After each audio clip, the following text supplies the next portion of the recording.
dernier diapo. Donc, ce qu'on peut constater que les artisans qui la pratiquent reçoivent des aides dérisoires sur le plan de l'orientation.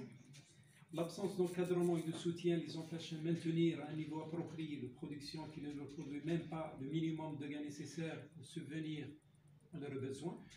La situation de l'artisan s'aggravait de plus en plus aussitôt que le marché intérieur, la capacité d'achat des larges masses était tellement défaillante.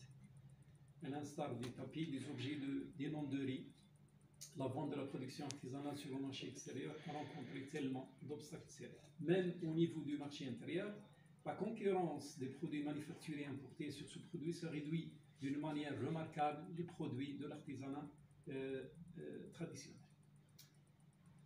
Donc, on constate que la part de l'artisanat qui est de l'ordre de 12,18% à travers les différents modes, si vous voulez, ou bien plans de développement après l'indépendance par rapport aux projets financés par l'État via les différents dispositifs de financement, reste très faible, et ce à cause peut-être de l'intuition entrepreneuriale des jeunes aux activités de l'artisanat traditionnel qui demeure faible, l'absence de transmission des savoir-faire entre générations, les savoir-faire artisanaux ou, si vous voulez, nouvelle génération, d'une génération à l'autre, l'existence des contraintes d'appui au niveau des agences d'accompagnement, de soutien financier au niveau des banques, l'inexistence des locaux au profit des nouveaux artisans. Donc, en guise de conclusion, on peut introduire des mesures ou des exigences afin de relancer et préserver le métier de l'artisanat traditionnel en Algérie et d'exiger l'existence d'un environnement favorable pour la création des activités artisanales. Quoique la majorité des jeunes créateurs des activités de l'artisanat traditionnel et d'art ont abandonné leur métier en raison peut-être des motifs suivants: le manque d'expérience, les difficultés liées à la transmission du savoir-faire, les difficultés d'approvisionnement en matières premières, les difficultés commerciales, les difficultés liées à la production, les difficultés liées à l'obtention des ressources financières pour la création et le développement des activités artisanales, les difficultés liées aux frais de la création des activités artisanales, les difficultés liées à l'obtention d'un local, etc., etc.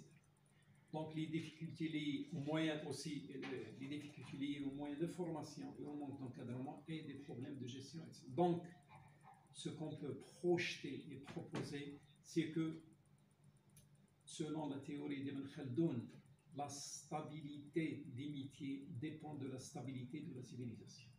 في أن رسوخ الصنائع في الأمصار إنما هو برسوخ الحضارة وطول أمدها. Et que le métier de qualité, le travail de qualité dépend d'une forte demande sur le marché. في أن الصنائع تستجاد وتكثر إذا كثر طالبها. Et c'est la nation, ou bien et c'est les nations sont proches de la destruction, leur artisanat sera diminué.